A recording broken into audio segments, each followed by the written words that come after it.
Assembly ఎన్నికల్లో భారీ విజయం సాధించిన టీడీపీ అధినేత చంద్రబాబుతో సీఎస్ జవహర్ రెడ్డి, డీజీపీ హరీష్ కుమార్ గుప్తా భేటీ అయ్యారు.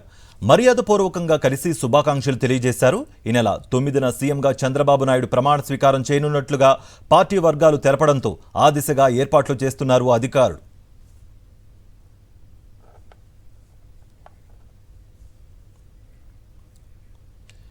గెలుపు ఓటమి శాశ్వతం కాదని, దేశం, ప్రజాస్వామ్యం, రాజకీయ పార్టీలు శాశ్వతమని అన్నారు చంద్రబాబు.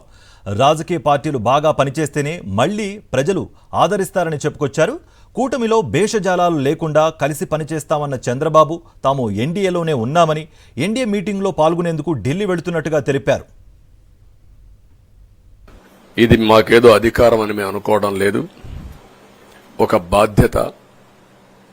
మేము పాలకులమే కాదు, సేవకులం అని చెప్పి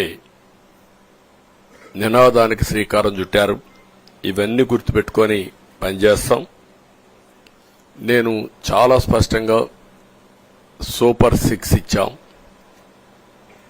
అదే మాదిరిగా ప్రజాగళం ఎన్నికల మేనిఫెస్టో ఇచ్చాం.